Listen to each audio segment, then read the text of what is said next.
साथियों, समाज है, समाज में विसंगतियाँ कुरीतियाँ आती हैं। सोशल मीडिया एक माध्यम है कि ऐसी ही विसंगतियों को बाहर लाया जाए। साथियों, आज मैं बात करता हूँ एक कहानी सीतापुर के रामदयाल की। रामदयाल जी पत्नी थी नहीं, 2 बेटे और 3 बेटियां थीं और अच्छा परिवार था, कोई कहीं दिक्कत नहीं थी। जैसे एक छोटी सा छेद जो होता है पूरी नाव को डुबो देता है, ये परिवार कैसे भरा के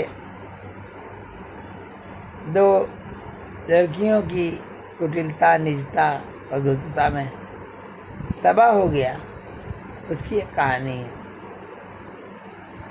साथियों, रामदयाल के 2 बेटे 3 बेटियां थी और रामदयाल जी की पत्नी की डेथ हो जाने के बाद उन्होंने कोई शादी वादी नहीं की थी और बच्चे पलते रहे, बढ़ते रहे और परिवारों में जो है सभी के बच्चे बड़े और परिवारों में एकता थी।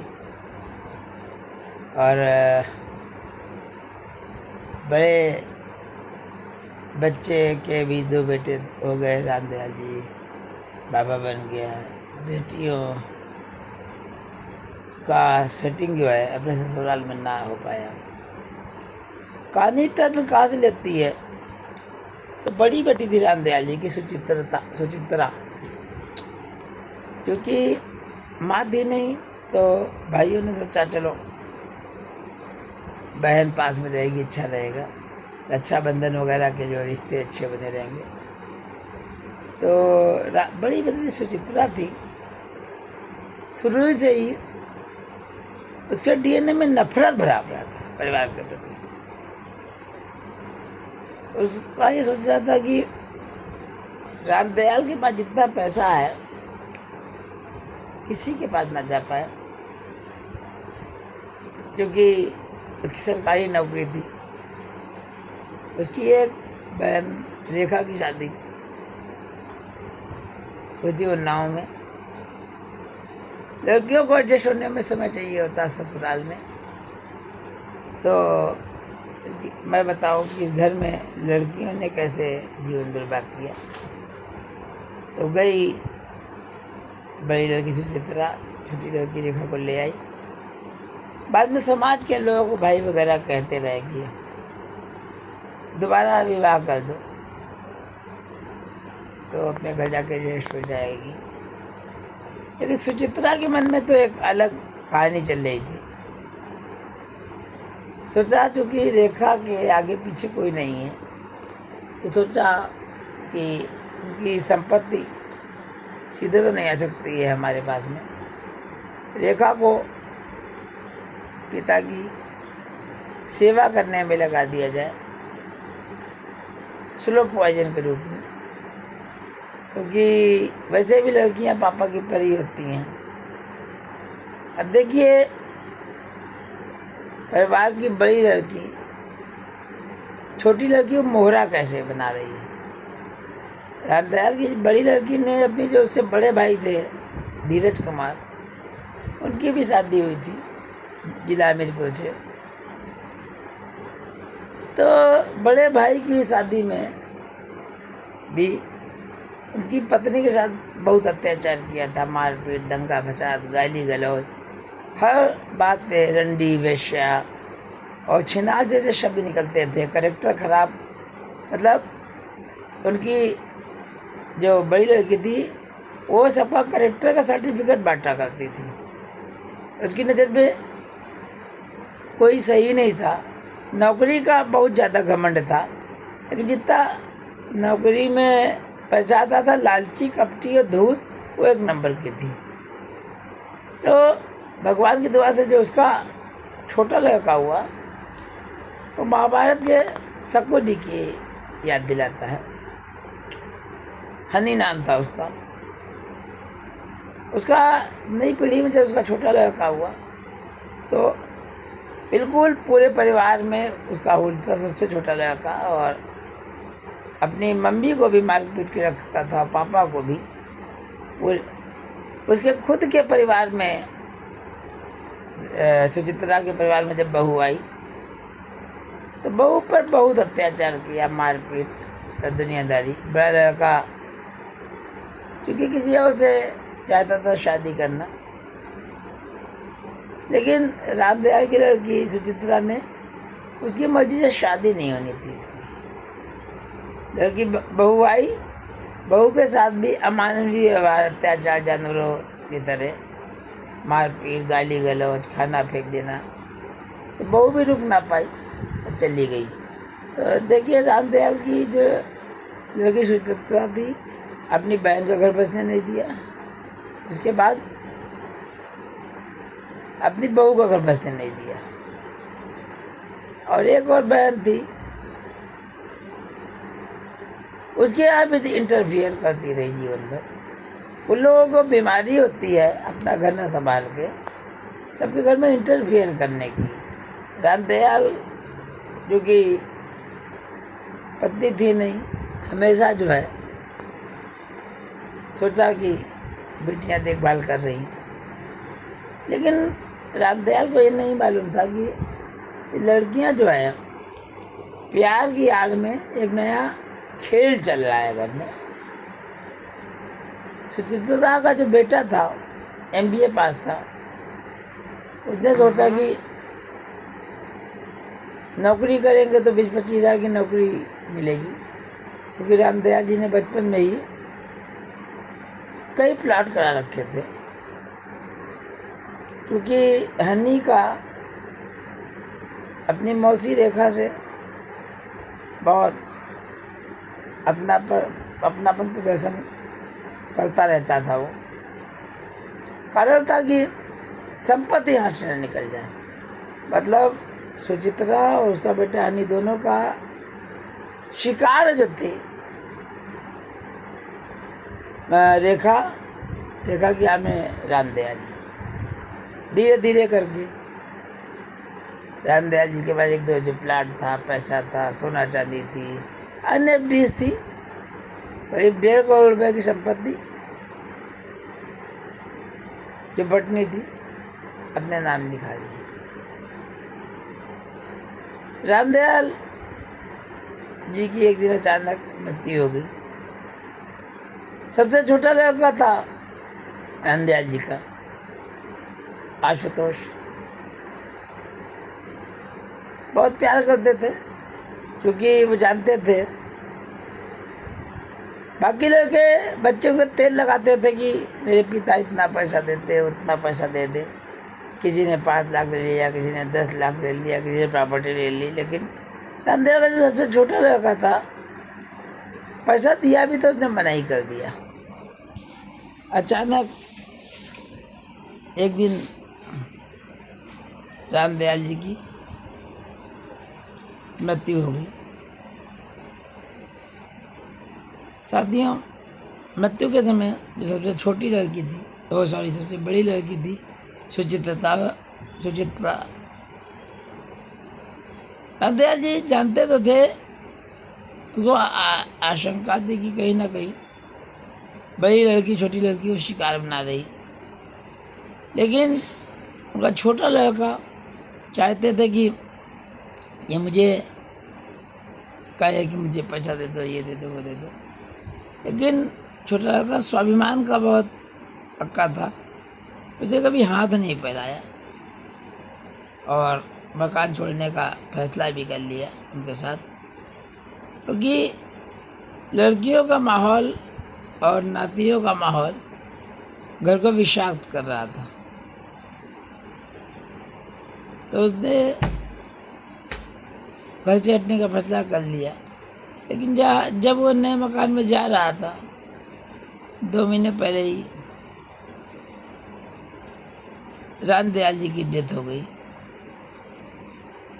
उसको जाना था होली के समय, लेकिन 31 अक्टूबर 2026 को रामदयाल जी की मृत्यु हो गई। अब इतना पैसा रामदयाल जी के पास था, 50 लाख रुपए।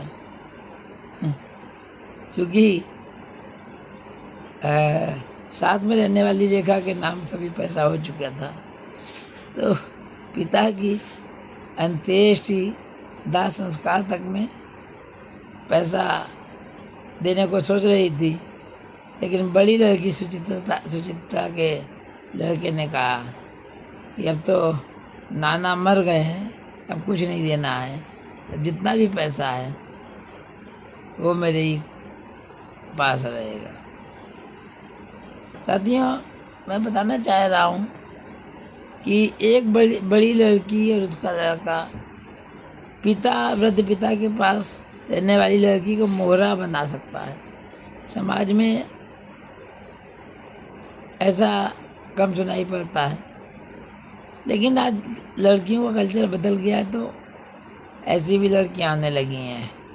जब रामदयाल जी की मृत्यु हुई, उसमें भी मतलब कुल मिला के बड़ी लड़की सुचित्रा, उसकी मठाधीशी मरने में भी चलती रही। रामदयाल जी के पास एक बेटी का बेटा था, उसको भी रामदयाल की लाश पर भला बुरा करने लगी। और 13वीं में आयोजन हुआ, 13वीं में लिमिटेड लोग बुलाए जाते हैं, लेकिन पूरे हिंदुस्तान के लोगों को उसने इनवाइट कर दिया अपनी वाहवाही के लिए।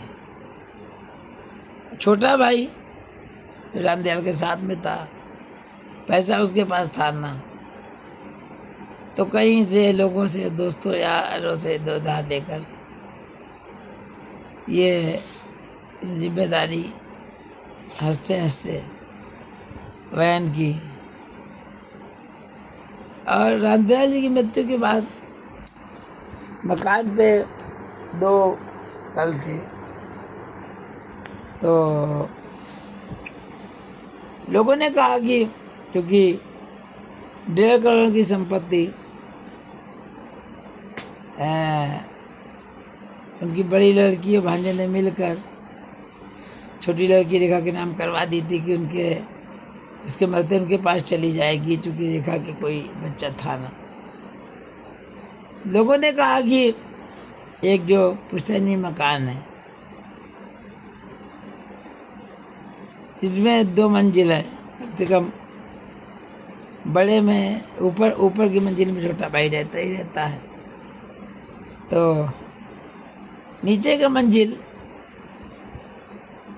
जो है वो तो कम से कम कई चाबियां बना लो, बेटियां भी रहती रहें, और बड़ा भाई 2 ही लड़के थे, उसका भी सम्मान बना रहे।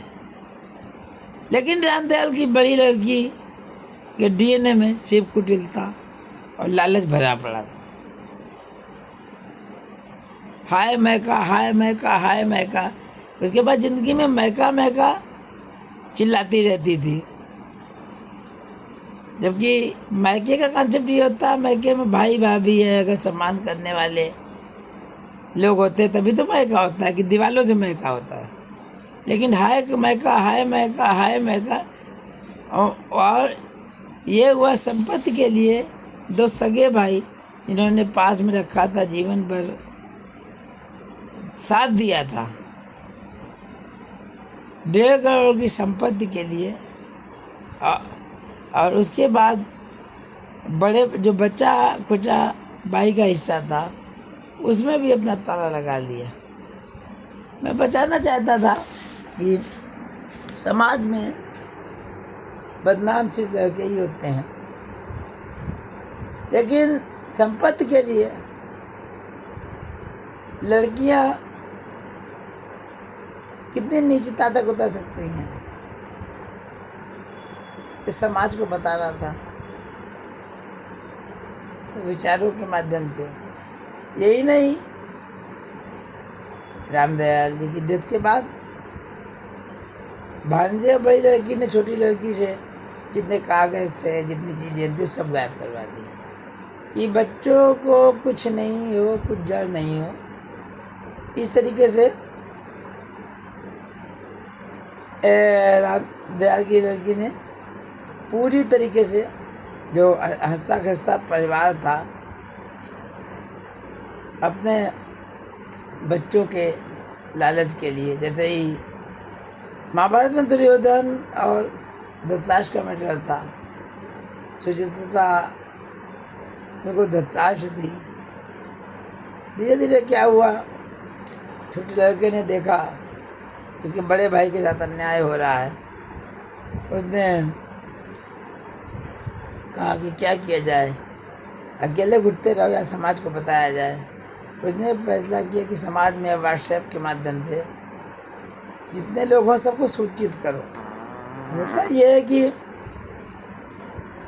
सच्चे आदमी चुप रहते हैं और झूठे मक्कार बेईमान जो है चिल्लाते रहते हैं, परपंच करते रहते हैं। जैसे रामदयाल का नाती छोटा वाला, उसकी आदत परपंच की ही थी। कोई सही बात कह दे तो उसको डांट देता था सीधे। और छोटे लड़के ने बड़े भाई के हक के लिए आवाज़ उठाई। समाज में पैसा तो हासिल कर लिया था रामदयाल की बड़ी लड़की ने, छोटी बहन को बेवकूफ़ बना के, लेकिन कलंक और बदनामी फैल चुकी थी चारों तरफ। बहू का पहले डाइवोर्स हो गया था, दोनों भाइयों से बयाना ले लिया था, बहन को पहले ही डाइवोर्स करवा दिया था। तो रामदयाल की लड़की एक सुचित्रा ने दीमक की तरह पूरे घर की खुशियों को चट कर दी। साथियों, जिस किसी के भी लड़कियां हों, ध्यान रखें, जब पास में लड़कियां हैं तो भरोसा ना करें। घर के कागज पत्तर आप देखते रहें, कुछ भी हो सकता है।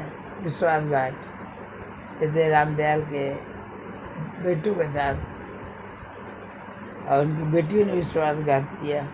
तो अलर्ट रहिए, सेफ रहिए। मिलते हैं साथियों। जय हिंद, वंदे मातरम, भारत माता की जय।